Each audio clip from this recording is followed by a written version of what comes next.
تو وہ اعتکاف والوں کے لیے.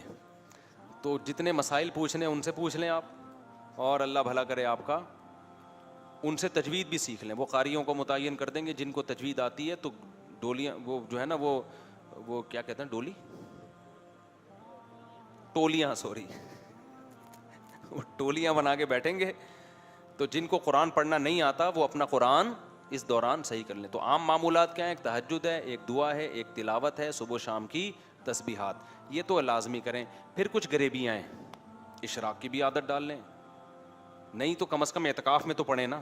زندگی بھر کی عادت ڈالیں تو بہت اچھی بات ہے. اسی طرح پھر مغرب کے بعد نبی کا معمول تھا 6 رکعت پڑھنے کا, 2 سنت مؤکدہ, پھر 2 نفل, پھر 2 نفل. تو یہ معمولات بھی کر لیں. عام دنوں میں مشکل ہے تو کم از کم اعتکاف میں کر لیں. لیکن وہ جو پہلے والے معمولات ہیں وہ تو کوشش کریں زندگی بھر کے لیے بنا لیں. سمجھتا ہے کہ نہیں سمجھتا؟ اب میں جلدی مسائل بتاتا ہوں کن چیزوں سے اعتکاف ٹوٹ جاتا ہے. اعتکاف 2 چیزوں سے ٹوٹتا ہے, یا تو روزہ ٹوٹ گیا آپ کا, یا آپ مسجد سے بلا ضرورت باہر نکل گئے. ضرورت کیا ہے؟ صرف وضو کے لیے جا سکتے ہیں. غسل فرض ہو جائے تو فرض غسل کے لیے جا سکتے ہیں, بیت الخلاء کے لیے جا سکتے ہیں, اور اگر کھانا لینے جانا چاہتے ہیں تو کھانا لے جانے کے لیے بھی جا سکتے ہیں, کھانا کھانے کے لیے بھی جا سکتے ہیں. سمجھتے ہو؟ کھانا کھانے جانا ہے جی, کھانا, اب تو یہاں کھانا آ رہا ہے, آپ کو ضرورت کیا کھانا کھانے کے لیے باہر جانے کی. لیکن اگر کسی کا نہیں ہے, کوئی کھچڑی کھانی ہے, اس نے یہاں نہیں مل رہی اس کو کھچڑی, پیٹ خراب ہو رہا ہے, تو وہ باہر بھی جا سکتا ہے. کسی بھی جب ضرورت کے لیے جائیں, جو میں نے ان ضرورتیں بیان کی ہیں, تو اس میں چلتے چلتے بات چیت بھی ہو سکتی ہے, رکنا نہیں ہے. سمجھتے ہو؟ رکنا نہیں. چلنے کے دوران جو بات ہو گئی تو ٹھیک ہے.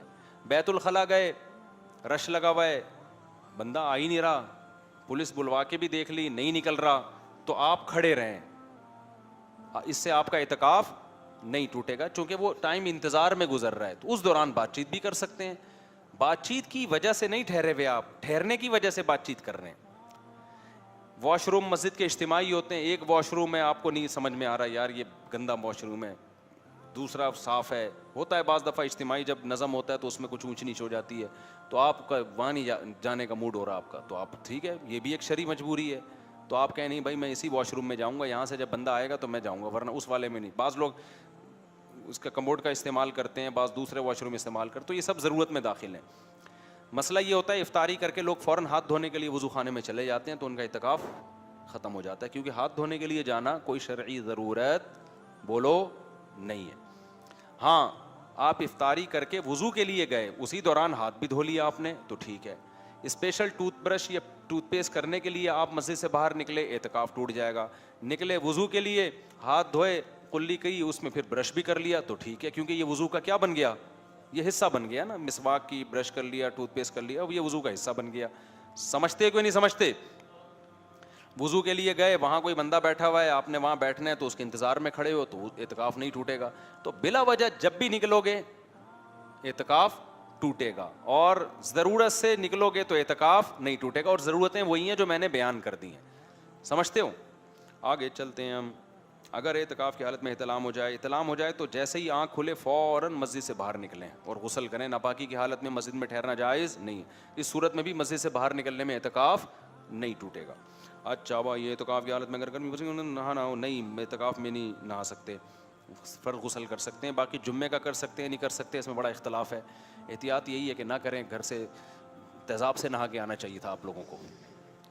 باقی مسجدوں میں ایک انتظام یہ ہو رہا ہے, کیونکہ گرمی میں پھر وہ جسم چپچپا ہو جاتا ہے, تو مسجدوں میں ہی ایسا انتظام ہو رہا ہے آج کل کہ وہیں غسل ہو اور وہیں پانی مسجد کو خراب بھی نہ کرے, وہیں جمع ہو جائے.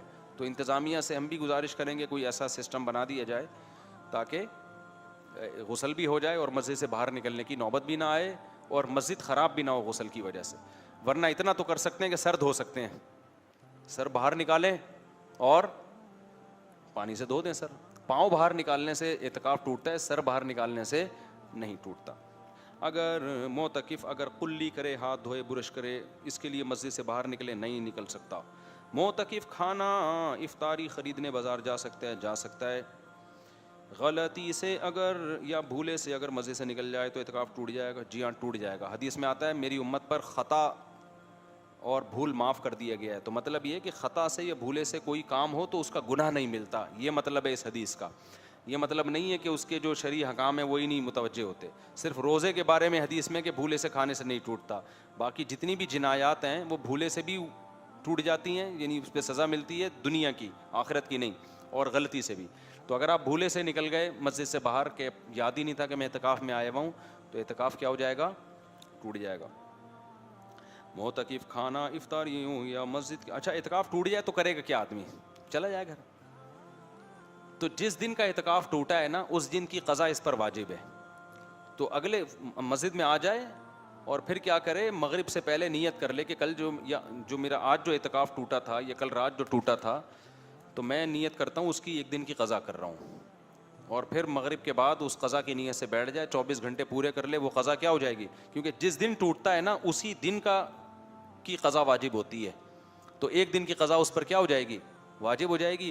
تو ایک دن کی قضا کر لے اور پھر نفلی نیت سے بیٹھ جائے, کیونکہ ایک نیت کی ہے مسجد میں بیٹھنے کی, اب غلطی سے ٹوٹ گیا, اب گھر جا رہا ہے تو بیٹھ جائے بھائی, مسجد کو سب بیٹھے ہوئے تو کیوں نہیں بیٹھ رہا ہے یہاں پہ, تجھے کیا تکلیف ہے, اللہ اللہ کر لے بیٹھ کے, اب آیا اللہ کے لیے قربانی دے کے. اور یہ تو فقہی حکام ہے کہ ٹوٹ جاتا ہے, اللہ کی نظر میں تو چونکہ غلطی سے ٹوٹا ہے تو ہو سکتا ہے نفلی اعتکاف سے کے لیے بیٹھ جاؤ, اللہ ثواب کون سا دے, پورا سنت والا ثواب دے دے کہ بھائی اس بیچارے کو پتہ نہیں تھا.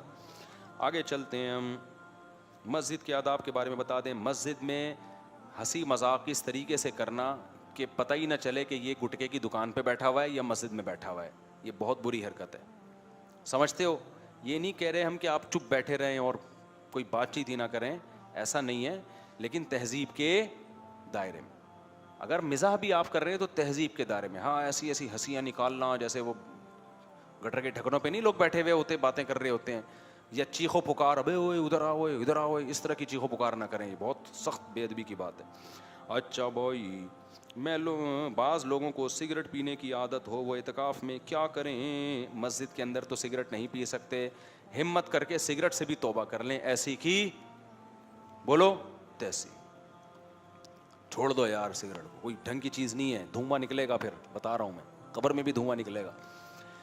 تو اگر نہیں توبہ ہو رہی, روزے میں تو نہیں پی سکتے, تو پھر اس کا طریقہ یہ ہے کہ سگریٹ پینے تو باہر جا نہیں سکتا, باہر جب گیا ہوا ہے نا کسی کام سے, شرعی ضرورت سے, اس دوران پی سکتا ہے. مثال کے طور پر واش روم جانا ہے تو مسجد سے باہر نکلتے ہی, اب میں سگریٹ پینے کے کیوں طریقے سکھاؤں تم لوگوں کو, میں کو پاگل ہوں مجھے گناہ دلوا رہے ہو.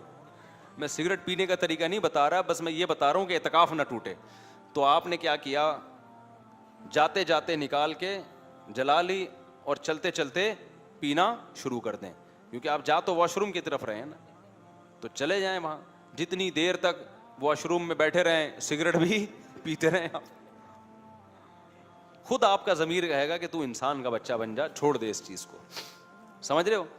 تو سگریٹ اس طرح سے تو پینے سے اعتکاف نہیں ٹوٹے گا, لیکن اگر سگریٹ پینے کے لیے رک گئے, اسٹے کر لیا, تو پھر اعتکاف ٹوٹ جائے گا. اور پھر سگریٹ پینے کے بعد نا جب وضو کریں تو قلی اچھی طرح کریں, اس کے اسمیل نکالیں. آخری سوال, ضرورت کی وجہ سے مسجد سے باہر نکلا اور چلتے چلتے ہی بات چیت کر لی, تو چلتے چلتے بات چیت کری یا واش روم میں انتظار ہے اس دوران بات چیت کر لی, تو اعتکاف نہیں ٹوٹتا. بس کرو یار, مجھے کہیں جانا ہے. سبحانک اللہم و بحمدک، نشہد ان لا الہ الا انت، نستغفرک ونتوب الیک.